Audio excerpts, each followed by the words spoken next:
from the heart of Dubai, where tomorrow is being built today, to the world. Welcome to the CTO Show with Mehmet. Here, we redefine technology and reimagine possibilities. With Mehmet, delve into the riveting realms of AI, cybersecurity, and digital technology.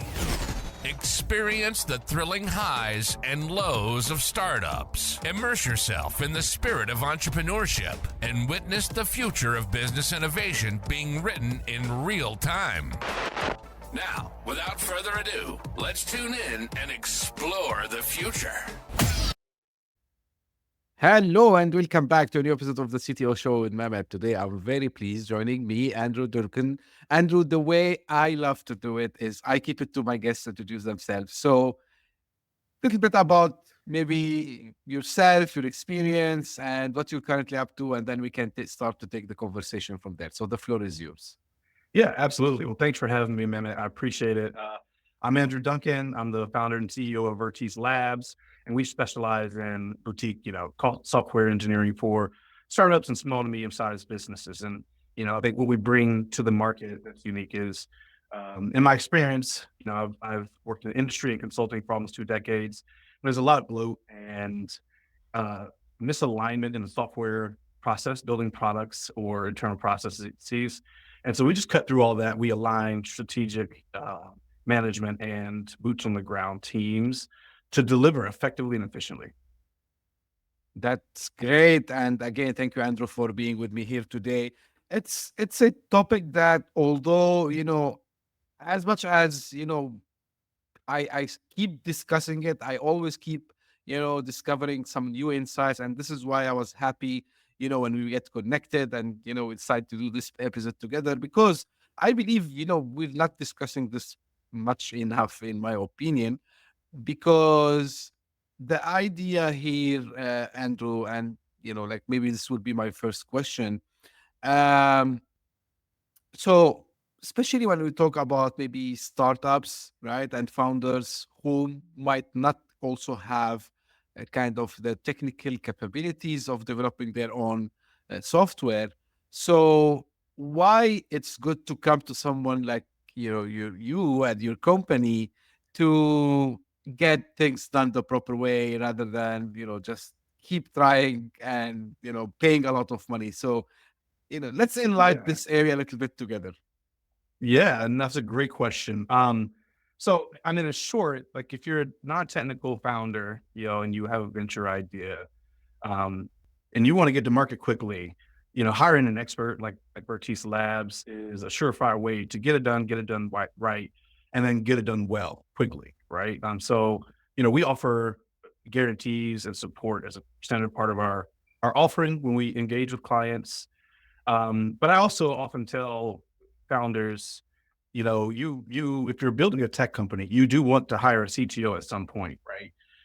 Sometimes you just don't have the time to find that right person if you don't know someone already in your network. So we're a great option for that. We can get you off the ground, get you launched, and we can even help you find that CTO. I've seen time and time again, founders, they'll hire, a contractor and get started, or, an offshore firm. And those can get sideways pretty quickly because if you don't have that strategic technical leadership guiding the engineers or the team or their offshore team, it gets sideways, right? They can paint themselves into a corner, pick tech stacks that or architectures don't quite scale. There's all kinds of obstacles that you've got to navigate. If you're launching a mobile app, for example, there are gotchas through the approval process. If you're in the fintech space, there's compliance that you've got to worry about. So, we bring that, knowledge already baked into whatever we're doing. And so you're not tripping over those along the way, which ultimately extends the time to launch and extends the cost that you're paying for the resources. Fantastic. Now, I would like a little bit to spend some time on the startup, and especially, maybe, for the folks who would be at the verge. I mean, let me first clarify this. So, do you help also in, the MVP stage, Andrew, like to get like at least kind of a working first version? Do you help with that? Yes. Right. Absolutely. So we take it from, idea. You have an idea. You walk into or hop on a Zoom call these days, and you have this idea, and it can be really abstract. You can have this abstract idea, and we help you, whittle that down to a specific niche and a problem that you want to solve, right? Because like building software for software's sake is inexpensive to no end. And what you really want to do is focus on a customer problem or pain point that you're solving. And so we help founders, identify the specific pain point they want to solve. And we're really big on being niche, being specific, So you don't want to boil the ocean. You don't even want to try to boil a pot when you're building the first version of your MVP. You want to solve a very specific problem, get that out, test the market, get some people on the platform to use it, and then take that feedback to drive the next iteration of your technical implementations. Right. So we start from the MVP, Andrew, but at some stage, once things start to work properly, let's say, of course, they need to go through different iterations until maybe they can find the proper also product market fit. Maybe they have to a little bit shift things down the road. Now, mm, and I'm taking it from startups, and then I will, shift to the next phase. So, do you advise them to have the team, I mean the development team, as in-house, or you still tell them, okay, as leadership consultancy for software development, like I gonna bring, or like maybe I would help you bring someone part-time, and once things, start to pick up, then we're gonna make this team, full-time with you, and then we will take you to the next stage. So walk me through this process, like when this shift happens and when it applies across each phase of this growth of the startup. Yeah, so that's a great question. So when you're first starting, we can bring the technical team, right? So we do turnkey ideation to launch, right?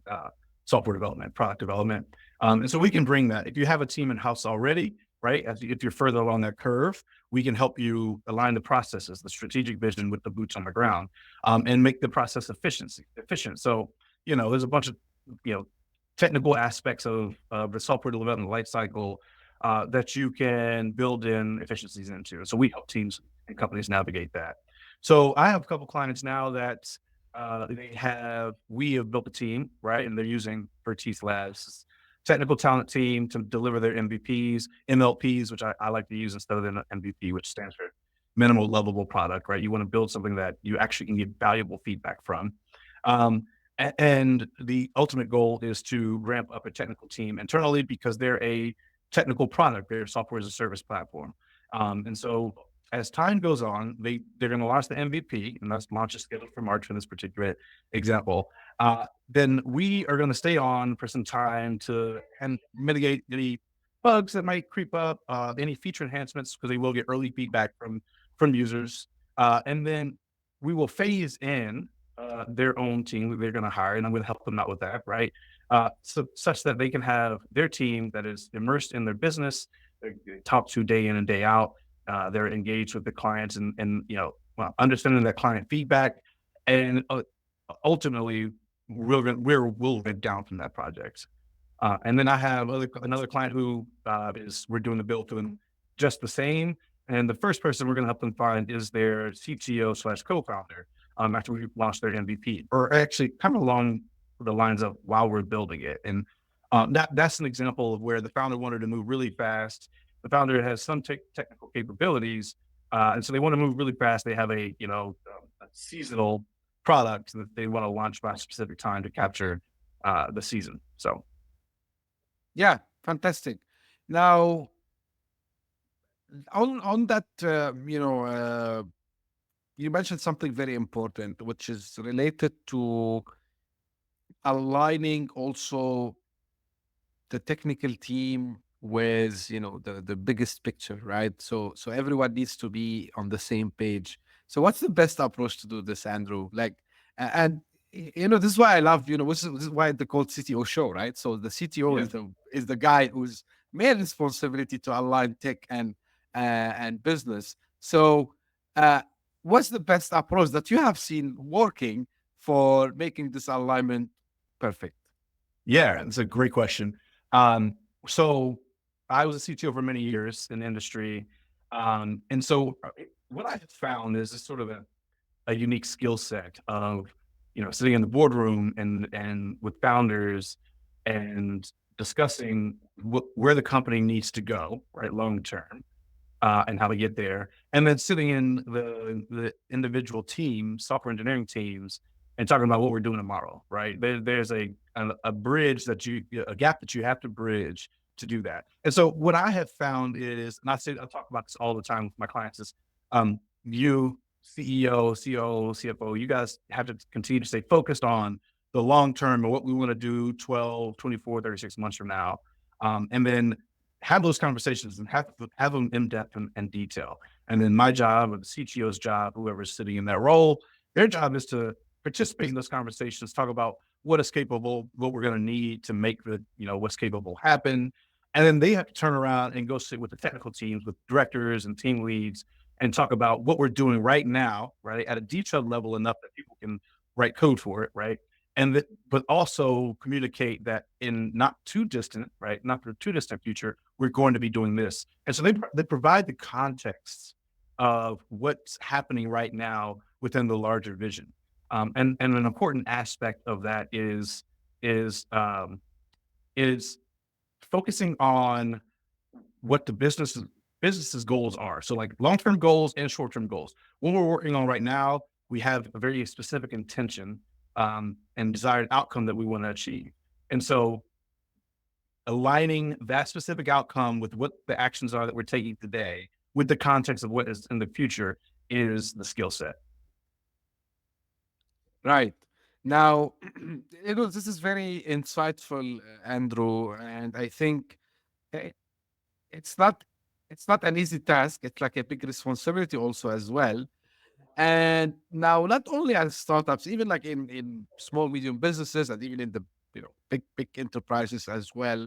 So one of the things that you know as leadership, you need to make sure is you are not wasting your resources. And when I say you're not wasting your resources, that's both as human resources, or kind of, you want to call it like wasting the time of your team, and of course wasting money. So from your experience, and maybe you can tell me more about the role of utilizing like consultancies, like the one you have, Andrew, for effectively managing, um not wasting people's time, and also, of course, not wasting the money as well. Yeah, 100%. So, in software engineering, you have your teams, your engineer teams, and, you're paying them salaries, right? And so if you waste their time, you are wasting the company's resources. And in this case, it's capital resources and opportunity costs. And this is something I'm super passionate about. And part of how I think about when I'm building what I like to call high performing software engineering teams. Um, a huge aspect of that is kind of what we just talked about previously. That is making sure that whatever we're focusing on has a desired outcome, and keeping that desired outcome as the lens through which we look on for the actions that we're taking right now, right? And so, aligning every effort with some desired outcome that is clear, that is crystal clear, that we know and can measure what that outcome is a big piece. That's sort of step one. And the step two, a big thing that I talk about is um, anytime a development team is idle, you're just burning cash, right? And so I talk a lot about keeping the team fed, and that is making sure they have the next highest weighted priority task to work on, right? So whatever the effort is, it's prioritized by the business again with the context of that desired outcome, and it's clear enough that an engineering team can go execute on it, because computers only do exactly what you tell them to do. And so if there's ambiguity, then the engineering team will have ambiguity. They will either make assumptions. I'd say they make thousands of micro decisions every day. So they'll make assumptions. They'll write the assumptions into the code, and that comes out on the other side as missing the target of the desired outcome, right? So being really clear about what we're doing so that we can hit the target, and then keeping the context of what that target is, are two really key aspects of that. And that happens through many conversations between the executive team and the director level for larger organizations, or just, founders and the development team in startups. Right. So talking about also avoiding failures. And the context, I'm aware that it's different between like maybe a small or organization, startup versus big companies. Things can go wrong. So in startups, for example, we always hear about the term, and we discussed it many times on the show also as well, which is, like after a while, you discover you start to have a technical debt, and this technical debt, um, it results of something to fail, and then you figure out, oh, like what we were doing all this time, again back to the wastages, right? So it's like kind of wasted. And in big organizations, we see, okay, they have this initiative, they start to work on it. So is it like lack of understanding the technology? Is it because we are trying to move too fast? I'm trying to first understand, the root cause of the problem, and then how I can avoid, failures by maybe putting some guidelines or whatever you want to call them. So I make sure, of course, failure is possible. That's everyone can do mistakes, but I mean, reduce the risk of failing as much as possible. Yes, yes, great question. So, startups could fail for a number of reasons, right? And one of which could be your product doesn't launch or your product fails when it launches. And then there's a whole host of other ones, like you don't have product market fit, or you've gotten a bad reputation in the market because your product doesn't work, right? And so that's technical debt failure. Or you don't have the right sales and marketing funnel, or you're not solving the right problem, right? So there's a number of reasons, but like just to kind of hone in on how it can fail with just the technical aspect. It's in and of itself a quite complex problem. So a lot of it has to do with kind of what we just previously talked about around aligning the vision with the tactical, right? And so that's a piece that often gets missed, right? Just sort of translating the goal of the company to the technical team and having what they produce to align to that goal. Big piece of it. And then the other pieces I would say is on the technical implementation side itself, right? So a lot of times startups will, hire individual, contributor or contractors that are engineers because it is or it appears to be more cost effective, right? And then what happens is there's not that person who can translate what business outcome is to that team. And so there's a lot of decisions being made that again are going to just slightly miss the target. You stack up sort of those decisions over time, and you miss the target by a large margin. And then, a big piece of this that I like to tell a lot of the founders that I work with is you don't have to solve every single problem today. I think of startups as like, being on a pond and you're trying to jump from lily pad to lily pad, not fall into the lake, right? And so that's the next milestone that your business needs to reach to survive a little bit longer, get a little more product market fit, raise more capital, generate more revenue, right? Whatever those milestones look like. And so as a CT, in that the person in that CTO role, right, is their job is to translate what decisions can we make that we have to make today, and what trade offs can we make today to make it to that next milestone so our startup doesn't die. We don't run out of money, right? We don't have to raise more funding and sell the company or sell parts of the company prematurely, right? And so those are little ways. It's a complex task, but those are little ways that you mitigate project failures along the way.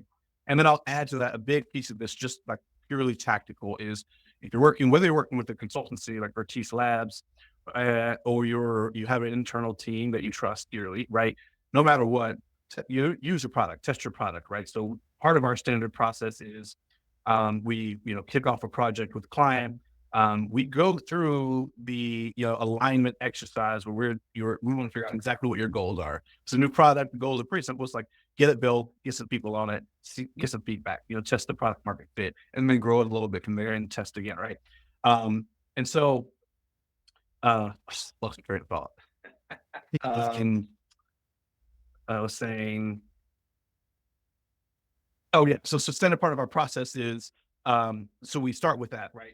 That alignment exercise. And then really early on in the development phase of working with clients, we set up a test environment for them to log into. They touch it, feel it, get feedback from stakeholders who are, on their side, who will give them, constructive feedback on the direction of it. But the biggest piece of that is, what I like to say is if your technical team says something is done, but you can't use it, like you can't go through a full, test of that feature, it's not done. And so you shouldn't consider it done when you're planning.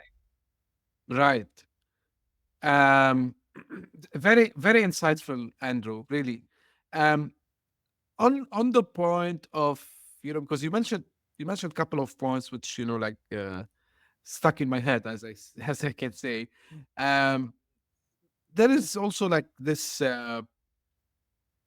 fact, especially in startups, that because especially if they are maybe VC funded, so they have to move fast sometimes, right? Um, and moving fast means also like taking decisions. So Mm. and here is the famous, I would say, dilemma. Like, should we all rely on data alone? Is it like mix of data and gut feeling? I like to call it this way. So, like how again to do this balance, because sometimes like really you need to take decision and you need to move very fast, and this is both, that it might be a technical decision that affects the whole business. It might be adding a feature, it might be, I don't know, like changing the technology stack, whatever it is. So we need to take decisions fast, but at the same time you need to make sure that it's like it's taken based on some facts. So what have you seen working in this phase? Yes, this is one of my favorite. I actually just wrote an article on this. You can check it out at verticelabs.io. But basically, I title it, "Moving Fast Without Breaking Everything." And this is one of the reasons that I love the startup space and the SMB space is you have to move fast because every day that goes by, you burn more capital, you risk failure, you risk first mover advantage, things like that. And so I like to think of it as like this, right? In the early stages, you have an idea and you have a pretty good reason why you think that idea would work, right? Ideally, you're solving a very specific pain point for your target customer. And so you have to build something to test that idea, right? Now you can start with, interviews, customer interviews and getting feedback and testing the market. And you certainly should, because that's generally free. Maybe you spend a few dollars on some gift cards, but it's not going to cost you thousands, hundreds of thousands of dollars, right? And so you get that feedback, and then you test what you think will solve that problem. So you build the first iteration of your product. The key to that is you don't overbuild it, right? You don't build too much at one time. You build enough to solve a very specific pain point, right? Then you release it into the wild. And it needs to solve the pain point. It can't be the premature product that needs to solve, but you also don't need to solve all the tangential pain points that come along with it. All those are very clear opportunities to scale your product in the future, right? And so that's one way you mitigate, not having all of the data yet to make that decision. And then that this process expands. You take the feedback from that first iteration, you gather the data, you're doing your customer interviews for people who are using your product, right? You're getting feedback from them. You take all of that data and you usage patterns of your product, right? You take all of that data and that helps you decide very clearly what to focus on next. Now, you don't just make the decision purely on data. You also use, again, but you know the problem space and the problems that you're trying to solve. So you use additional hypothesis that you formulate to pair with that data to make the decision on the next direction for the company. And so I've seen that work very well. I've helped scale the startup from idea to 28 million in revenue their first year using this process. And that was a very fast break some things process that we used. But we hit the milestones. We were able to land on the next little lily pad every single time over the course of, I think, it was over the course of 18 months. And so that's an effective way to approach that. Wow, fascinating, Andrew. Um, we can't be talking about all this stuff without talking about AI, right? So let me start with the AI. Recently, we are starting to see more and more AI being used for within the software engineering process itself. I mean, like generating code, and so is this like something which is now, because it's been, I mean, for a while, maybe less than a year, I mean, in the sense of, going mainstream, but is it like now the default de facto, I would say, way when even hiring maybe the talents, that we need to let them know that they're gonna be ready to embrace, for example, working with AI technologies that can help them in writing code. Is this now what's hot and trending? It is hot. It is trending, but it's not a trend. I think it's here to stay. So I use AI tools. I love it. I still write code. I love to write code. And I use AI tools regularly to write code. I started out using GitHub's Copilot as an extension into the Visual Studio Code IDE. I now use Cursor, which is an IDE that has it built in and connects directly up to the LLMs. And so, and then Vercel has has a generator. There's a ton of tools out there that just significantly reduces the mental load on any given engineer and on any given day, which is nice because I know I have to build this thing and achieve this outcome with the thing that I'm building, and I know how to do it by hand, and I could do it that way. But it's nice to offload some of that the mental load of how do I structure the code, how do I write these lines to a tool, and I can focus more on the business context and the problem that I'm trying to solve, which again, with the process of aligning vision with tactical, gets you to the solution, the outcome a lot faster. Now, there's a couple things to know. I would say what I'm seeing is AI is not replacing people yet. I would say yet. I think maybe at some point it could replace engineers, but it won't replace them all. I don't think us as software engineers have to fear our jobs going away, but they're certainly making us a lot more efficient. And so, as an example, junior engineers who are like earlier in their career and still learning their more complex software engineering concepts can produce a lot more. Code integrity is a lot higher. They can produce because they have a guide. They learn faster and they can produce at a higher rate than previously before without using the tools. There is something to be said about the human in the loop. There are always, I think, always going to need to be humans involved in AI, at least for the next 5 to 10 years, because someone has to provide the context, right? So the AI as it is today is not necessarily creative. It doesn't have drive, and that's like innately a human thing, right? And so someone has to provide that context of why we care about the desired outcome and why we're doing what we're doing and what we should consider as a part of what we're doing. So that's a big part of that too. One of the things we've started playing with is automated AI agentic workflows, and so that is AI agents. Think Mm-hmm. of like every role on the software engineering team. You can train an AI model to do right. So you have QA engineers who are writing tests and manually testing the products. You have DevOps engineers who are writing infrastructure as code and scaffolding your infrastructure in the cloud. You have your back end and front end software engineers. So every one of these roles a model can be trained to play that role and interact with each other. And so we have started using AI agents in our SDLC process to see how fast and how capable these models are at doing these types of activities, and then the quality of what code that they produce. And what we have found is you still have to have that human in the loop, provide the context. Sometimes you have to settle tiebreakers between AI agents. They kind of get in the lock. But for the most part, they can produce really high quality code at a significantly higher velocity, right? Because it's an AI model, right? It's using compute resources and not mental resources, and they're not hindered by the scale linear time, which is a whole nother argument that I can get into whether time is linear or not. So anyways, I think it's quite a powerful technology, AI as a whole. But I think humans are still highly required to be involved. Like, I'm happy you brought the topic of agents, because this is what I'm personally excited about since more than 1.5 years, I would say, when I saw the first attempt with something like Auto GPT and Baby AGI, and these other projects, which are, in my opinion, it maybe we're not there yet, to your point, 100%, but it opened our eyes and the community eyes, that this is something which is the future. And I was so happy when I saw also like I think it was last week or the week before when I see Anthropic when they released the new cloud model, they introduced also they start to talk about it.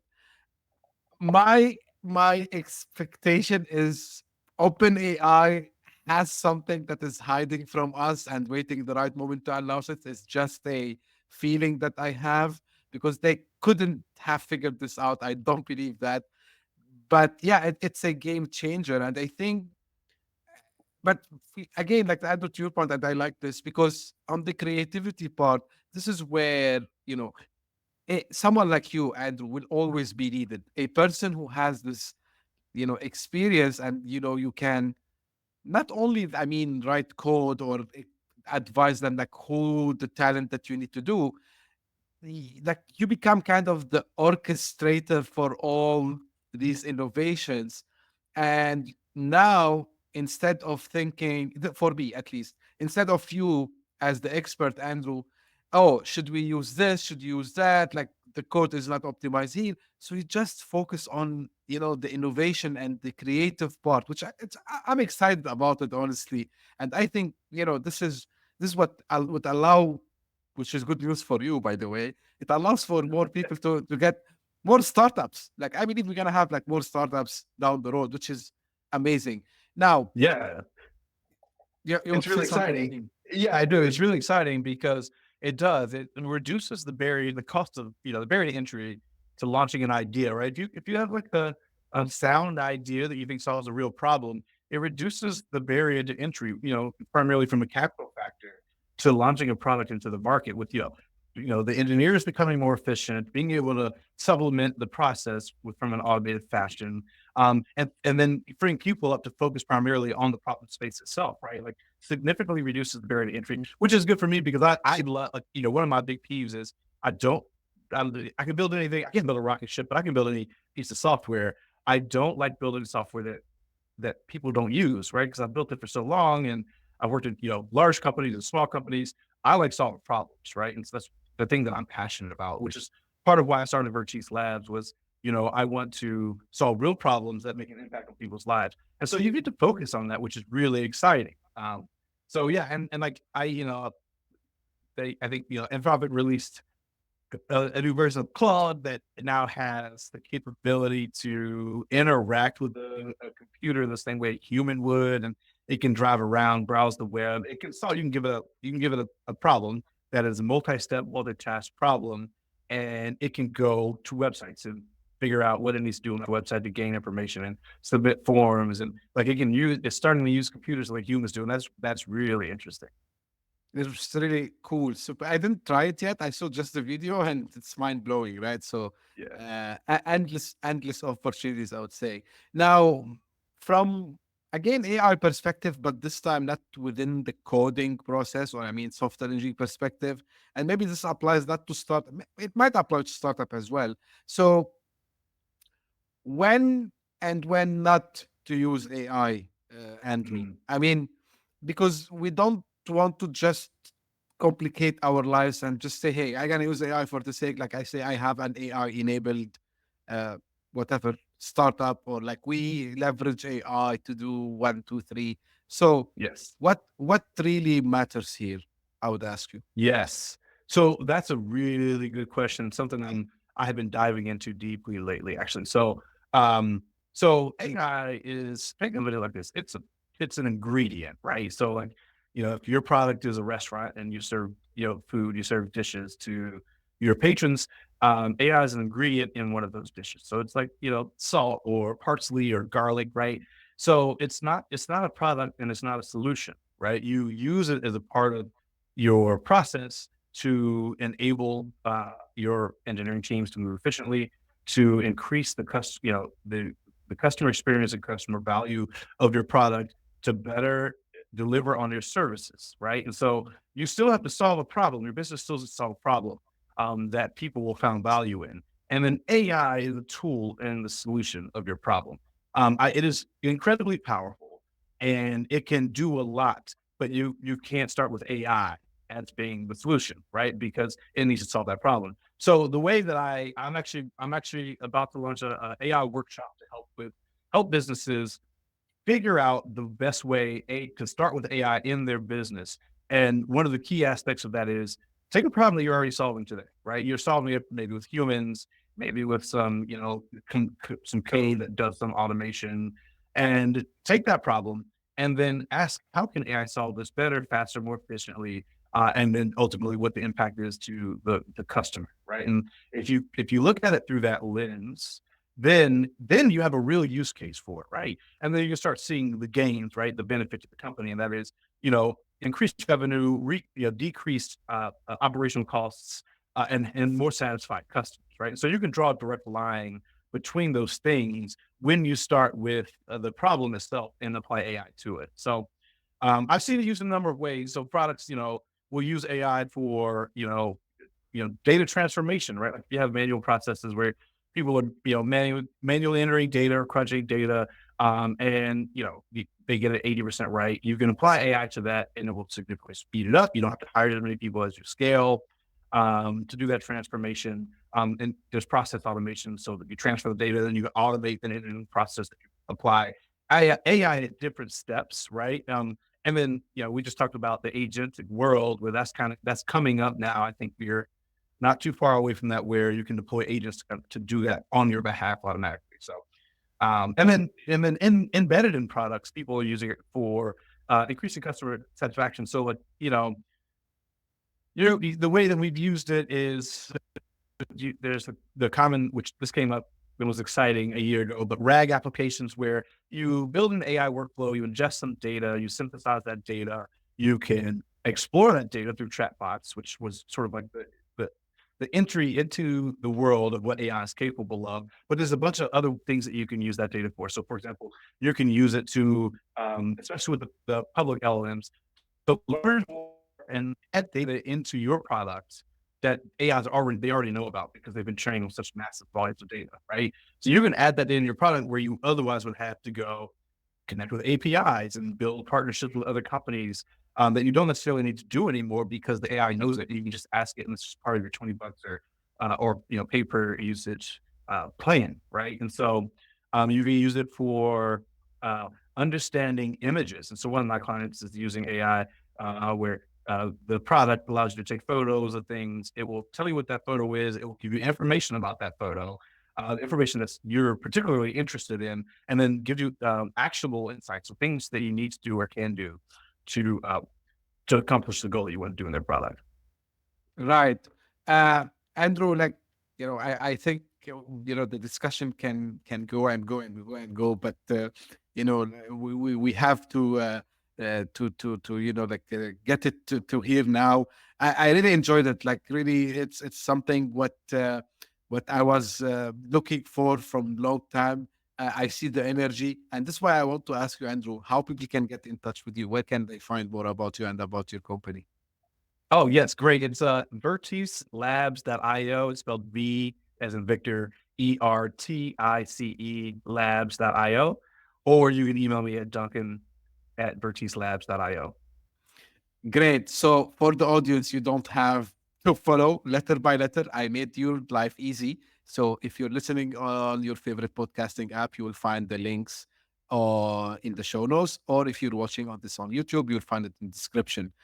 Andrew, again, thank you very, very much for being with me here today. I really appreciate, the insights, the experience that you have shared with us, and also like how you gave us, these real examples from real scenarios in the real world as well. So thank you for doing that. And as always, this is what I tell the audience at the end. If you just discovered this podcast by luck, thank you for passing by. If you enjoyed, give us a thumb up, share it with your friends and colleagues, and share with anyone who you know. And if you are one of the people who keeps coming back and send me their suggestions, comments, and feedback, thank you for doing so. I really read and enjoy all of them. If I have to change something, whether good or bad, tell me about it. I will try to do it. And as I say, as usual, we will meet again very soon. Thank you. Bye-bye. Hit that subscribe button, share the show with your tech-savvy friends and fellow entrepreneurs, and leave us a review on your favorite podcast app. Your support means the world to us.